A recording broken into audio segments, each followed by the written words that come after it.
Hey guys, Musa here, and today I'm bringing you my predictions of every team in the NFC season for 2021. Now, without further ado, let's get started. Now, starting it off with the Dallas Cowboys. I believe they'll go 6-11, 6-6 in the conference, and 4-2 within the division. Now, to be honest, I think any of these teams will win the division. Dallas, Philadelphia, New York, or Washington. Any one of these will win the division. But I do believe the Cowboys have that chance to go back. But that's only depending on how healthy Dak Prescott can be. And of course, last year he was out for the rest of the season after like 5 to 4 weeks or something like that. But to be honest, I think that either every single one of these teams or at least 3 teams will have a record under 500. Now, on to the New York Giants, where I believe they will go 5-12. 5-7 within the conference and 3-3 within the division. Now, to be honest, the New York Giants this year, just like the Cowboys, Eagles, and football team, will all have either a losing record or a winning record, at least one of them. But I do believe that there's a big chance that all of them again have a losing record, and the division champion has a losing record. But that doesn't change the fact that I do believe that the New York Giants have a good shot at least trying to get there, but I don't think they will. I think they'll fall short.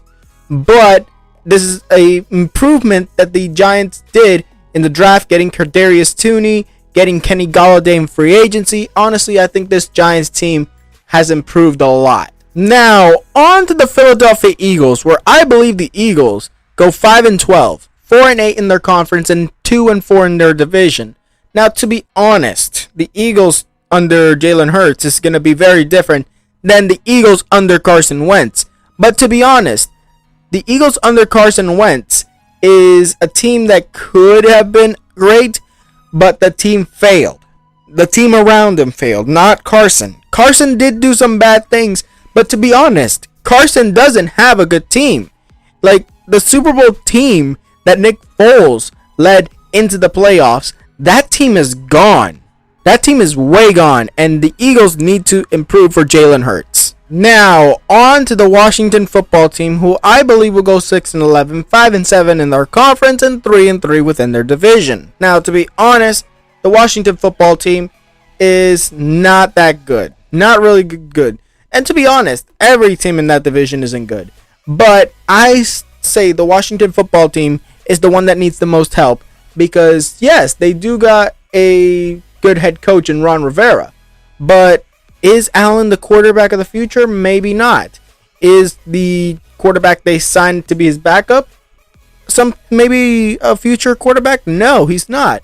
Is Ryan Fitzpatrick the future? No, he's not. They're going to draft a quarterback next year most likely, and they're going to try and mold him into their future. But if they don't build a team around that quarterback, or better yet, for that quarterback, they can't win. And that's what will continue to happen to the Washington football team if they continue on this path of continuing just to get veteran players that just don't have it like they used to. Like they had prime time when he wasn't prime time. Like they had an old version of prime time. But to be honest, I'm going to say this. Washington, you need to improve, and it's now. Now, on to the Chicago Bears. I have them going 4-13, 3-9 in their conference, and 2-4 in their division. Now, to be honest, the Chicago Bears are not going to have a good season. Maybe Justin Fields can get his Rookie of the Year, but honestly, I don't think that the Chicago Bears will make the playoffs or even come close. They're going to have to prepare this team for the future, because this year is not the year for the Chicago Bears. And honestly, this is a lost season for Justin Fields. Even though it doesn't really matter as much, as I believe Justin Fields will be the backup quarterback for Andy Dalton until the time is right for him to come up. And honestly, he will come up when he's needed and when he's ready. That's what the Chicago Bears need to do, And if they don't, they're going to ruin Justin Fields. Now, on to the Detroit Lions, who I believe will go 4-13, just like the Bears. Now, to be honest, 4-13, 3-9 in their conference, and 2-4 in their division, honestly isn't that bad for the Detroit Lions. Because, yeah, they're not really going to be that good. They're going to have a new quarterback in Jared Goff, who was traded for, as the traded quarterback from Detroit was actually Matthew Stafford, who is now in LA, and he's going to have a very good career over there. But besides that, honestly, I'm not going to say this is Goff's fault. I'm going to say this is the Detroit Lions' fault. Because the Detroit Lions team is just not good. They lost a lot of players, and they'll continue to lose players. So they have to build this team either around Goff or around their future, whoever it is they draft. Now, on to the Green Bay Packers, who I believe will go 15-2. Probably the best team in the NFL, maybe. 12-0 in their conference and 6-0 in their division. Only losing to the Steelers and Chiefs, which is understandable. But this is only if Aaron Rodgers plays. If Aaron Rodgers does not start and they go with Jordan Love, that is the killer for the Green Bay Packers playoff run, because I think that Rodgers can do it, but you gotta put faith in him. You gotta play good football, and honestly, if you don't, the same thing that happened in the NFC Championship last year will happen again. Now, on to the Minnesota Vikings, who I believe will go 4-13, 4-8 in their conference, and 2-4 in their division. Now, just like the Detroit Lions and Chicago Bears, they are going to only win 4 games. But to be honest, the Vikings are the better of the 3 teams. The Detroit Lions are just horrible. The Bears are trying to not be horrible, while the Vikings have a good quarterback that could possibly push them into the playoffs. But not this year. This year, the Minnesota Vikings will have a drop, and that will hurt them in the long run. But if they draft properly, if they sign good free agents, they will continue to be either alright or improve to be the best. Now, on to the Atlanta Falcons, who I believe will go 4-13, 4-8 in their conference, and 2-4 in their division. Now, to be honest, the Atlanta Falcons, well, they're alright. They're alright. They're keeping Matt Ryan, but it's uncertain with Julio Jones. But to be honest, I'm going to say this. The fact that the Atlanta Falcons selected a tight end with their first round pick, I think that honestly the Atlanta Falcons are looking forward to trading Julio Jones. And this video will most likely be up by the time he's either traded or not. I don't know what, but still, the Atlanta Falcons are a very good team that still need to improve. And honestly, even though they got rid of Dan Quinn, I think they still need to do a lot more before they're a playoff team. Now, on to the Carolina Panthers, who will go 8-9, 7-5 in their conference, and 3-3 in their division. Now, to be honest, the Carolina Panthers have been doing alright. They traded Teddy Bridgewater this offseason, so they're not going to have him anymore. They got Sam Darnold, so that's pretty good. But to be honest, I see this Carolina team, even though they do not get a winning record, they succeed this year because they possibly got a franchise quarterback with Sam Darnold. But it's not official, like he's going to be the full-on starter. Like he could be a bridge, because maybe he's a bridge quarterback for someone. But as far as I could see, it is most likely that Sam Darnold will lead this team in the future. But for now, he will be the quarterback to lead them to only 8 wins in 2021. Now, on to the New Orleans Saints at 4-13, 3-9 in their conference, 3-3 in their division. To be honest, the loss of Drew Brees is what causes this. Because Drew Brees and Alvin Kamara and Michael Thomas's connection, that trio was honestly the best in New Orleans. And without Drew Brees, that is not going to work as good. Like, it might work good with Jameis Winston or Taysom Hill at quarterback, but I think it's going to be too heavy, this schedule for the New Orleans Saints, to even crack 5 wins. Now, on to the Tampa Bay Buccaneers, who will go 14-3 and win the division, 10-2 in their conference, and 4-2 in their division. Now, to be honest, they only lose to the Bills, Saints, and Panthers.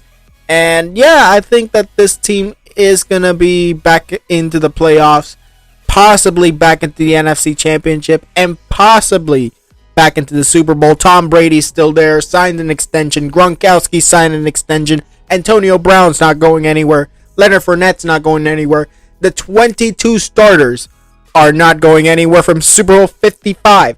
So it is a most likely possibility that they actually go back to the Super Bowl. And honestly, that isn't out of the realm of possibility. And I fully believe that the Buccaneers have the best chance to win the Super Bowl. Now, on to the Arizona Cardinals at 13-4, 8-4 within their conference, 3-3 within their division.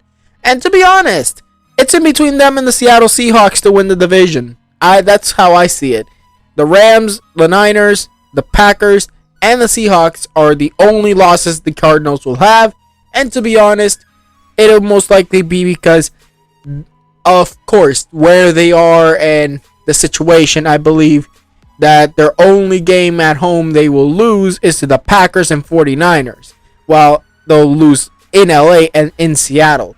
But to be honest, this team, led by Kyler Murray and DeAndre Hopkins, is very good and will come back for a vengeance, since last year they actually got eliminated from the playoffs by the Los Angeles Rams. Now, on to the Los Angeles Rams at 9-8, 6-6 in their conference, and 3-3 in their division.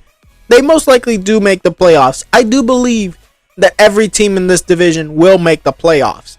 The Los Angeles Rams aren't that bad, but the addition for Matthew Stafford, I think, was an incredible decision for the Los Angeles Rams. They got a quarterback that is proven and will succeed.